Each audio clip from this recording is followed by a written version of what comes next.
Hi guys. So today we are going to continue this theme, right, of creating a greater culture within our offices, and helping to start stimulating people to open their horizons to a new paradigm of health and thought and kind of existence, right? And so we've started that through a couple of different things this week, right? Storytelling, creating community.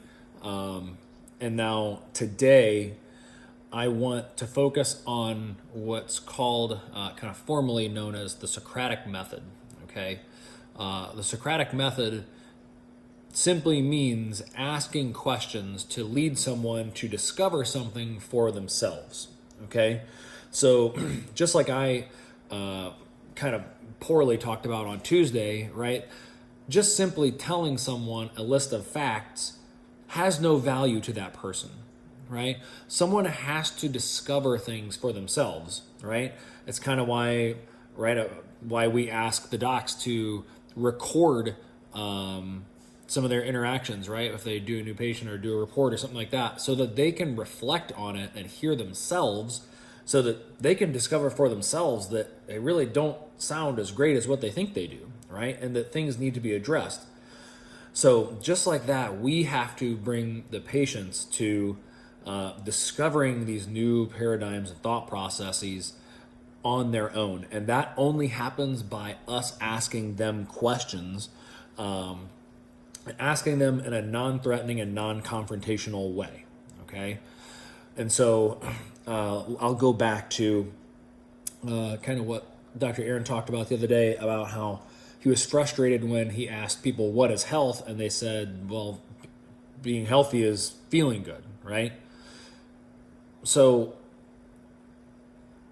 remember, going back, the person who's asking the questions is who's driving the conversation, okay? So if someone says it's just being healthy, you ask a follow-up question.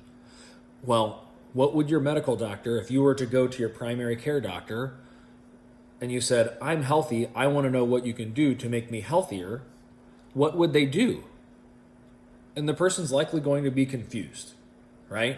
Well, I don't know. Maybe they'd send me to a dietitian or tell me to go see a personal trainer.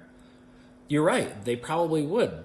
But doesn't it make sense? Like, they're not doing any of that. They're still referring you to someone else who knows more about that situation, right? They're admitting that even they can't tackle getting a healthy person healthier, right? So starting to ask provoking questions to help them think about things critically, right? And again, this only works if you ask it in a very heartfelt and genuine way, right?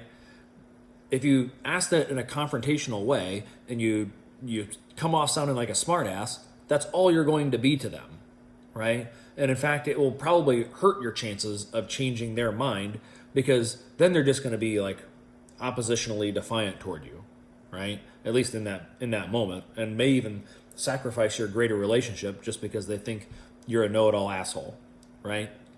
So ask thought-provoking, thoughtful questions, right? Like something like you really care that they may consider or think about or understand.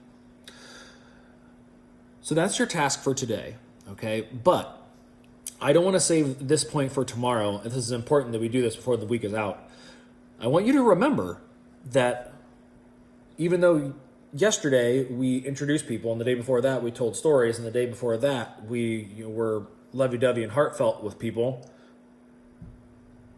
today isn't anything different, all right? Today, we do all that stuff that we've done all week, and we ask thought-provoking questions, okay? You don't get to take a day off from the other shit.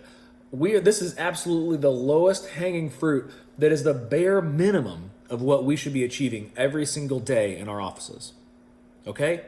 So we're going to add that layer, and we're going to have a great Thursday. Bye, guys.